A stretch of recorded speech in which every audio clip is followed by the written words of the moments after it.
नमस्कार, स्वागत है आपका। आप देख रहे हैं द न्यूज और मैं रानी गुप्ता आपके साथ। लोकसभा के चुनाव के साथ ही ओडिशा विधानसभा चुनाव में बीजेपी को प्रचंड जीत हासिल हुई है, जहां बीजेपी ने 5 बार के मुख्यमंत्री रहे नवीन पटनायक की सत्ता पलट दी है। तो वहीं बीजेपी को इस बार की 147 विधानसभा सीटों में 78 सीटें जीतकर बीजेपी ने इतिहास रच दिया है। बता दें कि साल 2000 से ही ओडिशा में सत्ता में रहे बीजेपी इस बार महज 51 सीटों पर ही सिमट करके रह गई।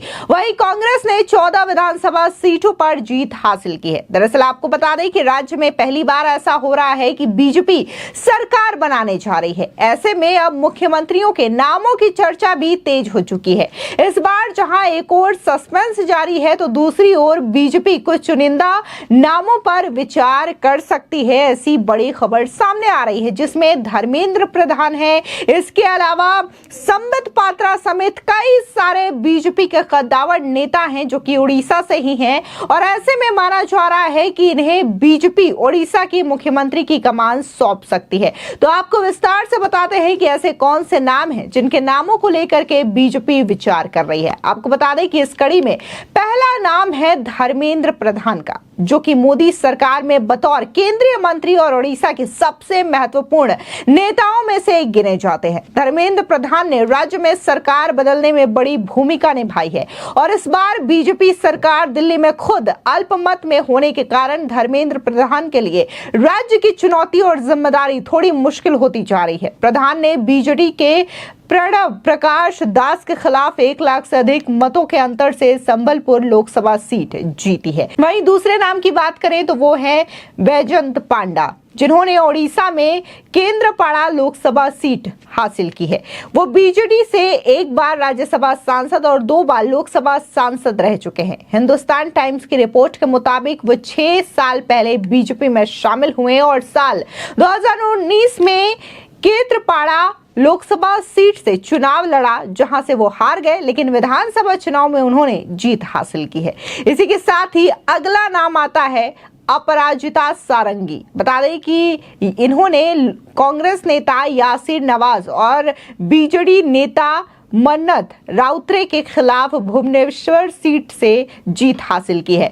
वो भी मुख्यमंत्री पद के एक अहम दावेदार मानी जा रही हैं। इसी के साथ ही अगला नाम है प्रताप सारंगी, जो कि बालासोर के मौजूदा सांसद हैं। उनका भी नाम इस फहरिस्त में शामिल है। इसी के साथ ही 63 वर्षीय ओराम 5 बार सांसद और 1 बार विधायक हैं। वो ओडिशा में बीजेपी के शुरुआती सदस्यों में से एक रहे हैं। ओराम को अक्टूबर 1999 में पहला केंद्रीय जनजातीय मामलों का मंत्री बनाया गया था। उन्होंने लोकसभा के चुनावों में सुंदरगढ़ लोकसभा क्षेत्र से जीत हासिल की है। अगला नाम आता है संबित पात्रा, जो कि संबित पात्रा ने बीजेडी नेता अरूप पटनायक और कांग्रेस उम्मीदवार जय नारायण पटनायक के खिलाफ पूरी लोकसभा सीट जीती है। साल 2019 के लोकसभा चुनाव में बीजेडी के पिनाकी मिश्रा ने पात्रा को हराकर जीत हासिल की थी, लेकिन इस बार संबित पात्रा ने यह मामला पलट दिया और जीत हासिल कर ली।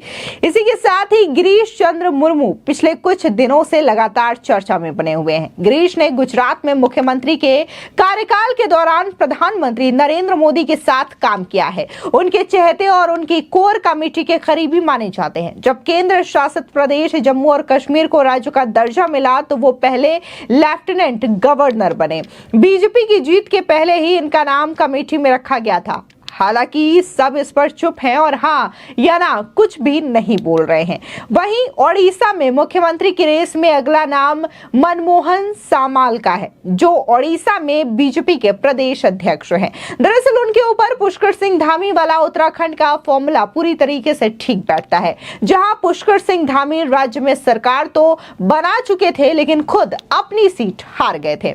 इस बीच सीएम पद की दौड़ में जो अगला नाम सामने आया है, वो है लक्ष्मण बाग का, जिन्होंने कांटाबांजी विधानसभा सीट पर मुख्यमंत्री नवीन पटनायक को करीब 16,000 वोटों से परास्त किया है। पहली बार विधायक बने हैं, लेकिन पार्टी को पूरा भरोसा है कि ज्वाइंट क्लियर के तौर पर नवीन पटनायक को हराना आसान नहीं था। ऐसे में क्योंकि उन्होंने इतनी बड़ी उपलब्धि हासिल की है, इसलिए टॉप नामों में इनका नाम भी शुमार है।